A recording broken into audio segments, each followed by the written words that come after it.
¿Qué onda, loco? Miren, en esta ocasión vamos a armar un barandal o pasamanos. Para eso vamos a utilizar unos recortes de PTR de 2 por 1 pulgada en calibre 14. Me armé una plantilla con un pedazo de cartoncillo. Esto prácticamente es un medio círculo de lo que es la circunferencia total del tubo que utilizamos como pasamanos. Con esta misma plantilla vamos a marcar todos los lados de los PTRs que se van a soldar al tubo. Una vez que tengamos todos los perfiles marcados por ambas caras, procedemos a cortar. Yo para eso me apoyé de mi mesa de madera y una prensa de tornillo. Primero corté de forma recta hasta donde me permitió el disco para ganar un poco de espacio y luego poder meter la máquina solamente a rebajar. Y pues ya así nos quedaron todos los cortes. Prácticamente es muy parecido a un corte tipo boca de pez, nada más que en un perfil rectangular. Luego checamos que sí asienten parejito todas las bases, esto para poderlas puntear y echarles un cordón de soldadura. En la cara recta del PTR o lo que vendría siendo la cara trasera vamos a soldar una solera. Esto nos va a servir como anclaje entre el barandal y el muro. Esta tiene un espesor de 1/8 y es de 1 pulgada de ancho. Vamos a cortar las soleras a 9 centímetros, pero las marcamos a 9.3. Esto para dejarle una tolerancia, que es lo que casi siempre se lleva el disco de corte. De esta forma nos tienen que quedar las soleras ya cortadas para poderlas unir. Y de este lado vamos a hacer unas perforaciones para anclarlas al muro con tornillería. En total se cortaron 7 soleras, las cuales vamos a pulir de las esquinas para evitar que queden ásperas. Para encontrar la separación entre las bases o el espacio que debe de haber entre una y otra, vamos a medir el largo total del perfil. En este caso tenemos 3,72 centímetros. Recuerda que aquí lo que vas a contemplar son los espacios. Aquí tenemos 1, 2, 3, 4, 5 espacios. No cuentes las piezas porque te puede dar un error. Entonces si tenemos 3,72 centímetros, entre 5 nos va a dar 74.4 centímetros. Eso va a ir al centro de la pieza, no a los lados. Porque si lo marcas al lado te puede dar un pequeño error.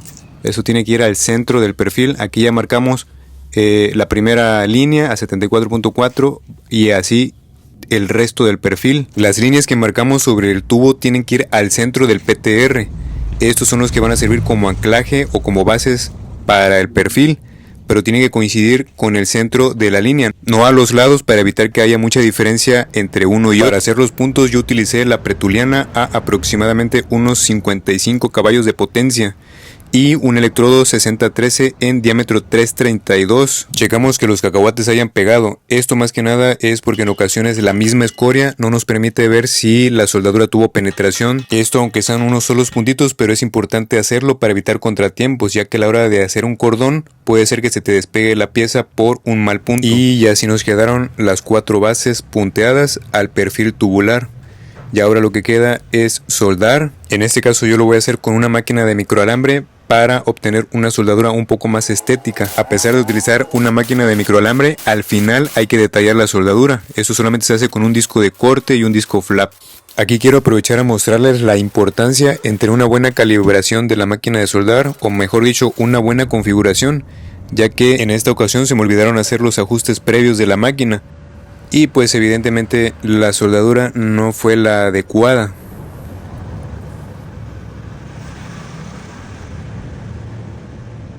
Más adelante hice los ajustes pertinentes de la máquina y obtenemos una soldadura con mejor consistencia.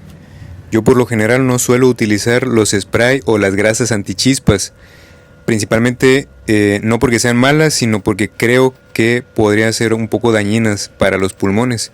Y como podemos ver, las proyecciones, las chispas que se adhieren al metal fácilmente se caen. Eso es una señal de que la soldadura se aplicó de forma correcta. Ya con un poquito de luz podemos apreciar más a detalle la soldadura. Es solamente un detalle para tomar en cuenta de la importancia de la configuración que se le dé a la máquina de soldar. Y como dije anteriormente, bueno, esto hay que detallarlo. Aquí yo únicamente utilizo un disco de corte, es un disco de 1 milímetro de espesor. Eso es para rebajar la soldadura directamente. Ya al final de esto, igual con un disco de lija, un disco flap o flapper o 1000 hojas como le llamen, pues se le termina de dar el detalle para que quede suave al tacto, para que no sea tan visible la soldadura.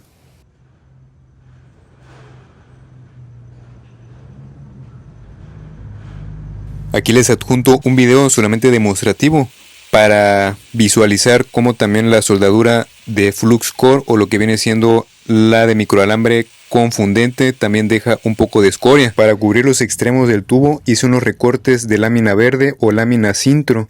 Solamente copié con un plumón la forma del tubo y a recortar. Aquí inicialmente voy a hacer unos cortes cuadrados, esto para descartar el sobrante y enfocarme únicamente en la parte circular con una esmeriladora. Pues bueno, ya una vez que tenía una pieza cortada, aproveché solamente a replicarla.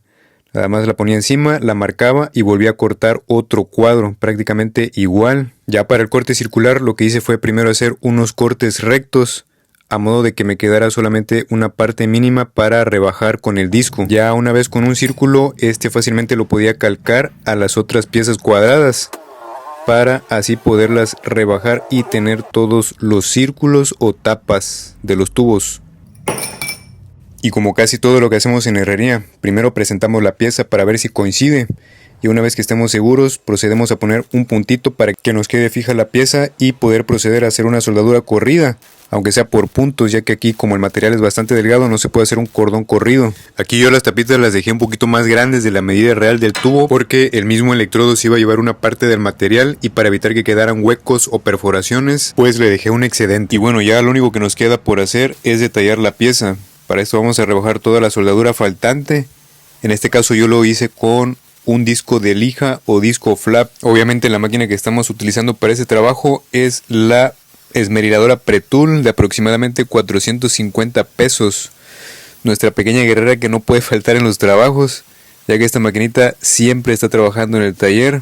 La tengo más o menos desde hace unos 3 años, quizás un poquito más, un poquito menos, y la utilizo mucho para este tipo de trabajos, lo que son los detalles para desbastar, para lijar o para pulir, ya que como es bastante delgada, bastante liviana, pues no es cansada la maquinita. Definitivamente es de las mejores inversiones del taller, ya que por el bajo costo del producto y lo que ha ofrecido, prácticamente esta esmeriladora ya se pagó varias veces. Y bueno, esto ya empieza a agarrar forma. La verdad es que estaba buscando una soldadura bastante estética y que fuera agradable al tacto, ya que como es un barandal es una pieza de constante contacto. Y por último vamos a estar haciendo unas perforaciones en las soleras. Inicialmente yo taladré unas guías con una broquita de 1/8. Esto para facilitar un poquito el trabajo y bueno, aquí les comparto. Es, no sé, un experimento, pero se me ocurrió perforar o intentar perforar las 7 soleras juntas con la broquita y la verdad es imposible. Se complica mucho, ya no alcanza a llegar al aceite hasta la última solera y creo que solamente perforé 4 soleras y media. 3, 4, sí, 4 y media, ya la quinta ya prácticamente no la pudo atravesar, se hacía demasiado complicado. Así que pues terminé haciéndolo como debía hacerlo desde un inicio, aunque bueno, hice el intento y así me quité la duda. La verdad es que no lo recomiendo. O al menos con un taladro de mano, no. Quizás con un taladro de banco sea diferente, pero al menos de esta forma no. Ya para hacer los barrenos más grandes utilicé otro taladro y pues a mí me funciona mucho utilizar una velocidad baja con mucha fuerza. O sea, le aplicamos bastante empuje a la broca y al metal y pocas vueltas. Y de esta forma vamos a conservar el filo de la broca, ya que si utilizamos una velocidad excesiva se suele quemar el filo. Ya una vez que tengamos las piezas listas, las soleras estén perforadas, procedemos a poner unos puntos. Punto de un lado, punto del otro para que se mantenga firme y podamos aplicar un cordón de soldadura. Aquí la soldadura sí la hice con electrodo, ya que requería rellenar un poquito más y posteriormente se iba a rebajar o a perfilar con un disco de lija, para que tenga una apariencia de como si fuera una sola pieza.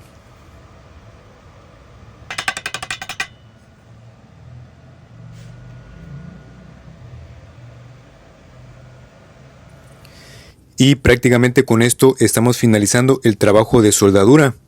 Ya están limadas todas las piezas, toda la soldadura. Ya es prácticamente cuestión de limpiar con un trapo y thinner. Eso es para remover toda la escoria, todo el polvo y toda la grasa que pudiera tener adherida al metal, ya que eso luego puede dar problemas a la hora de pintar. En esta ocasión vamos a utilizar primero unas 2 capas de primer y luego se van a estar lijando para al final poder aplicar su pintura. Y de esta forma nos está quedando el primer barandal ya instalado. Ahí se puede apreciar cómo la soldadura es bastante discreta, se evita que sea molesta al tacto. También se puede utilizar masilla o pasta para resanar, pero en esta ocasión no se me hizo la mejor idea, así que preferí por hacer una soldadura un poquito más estética, más pulida, y este fue el resultado.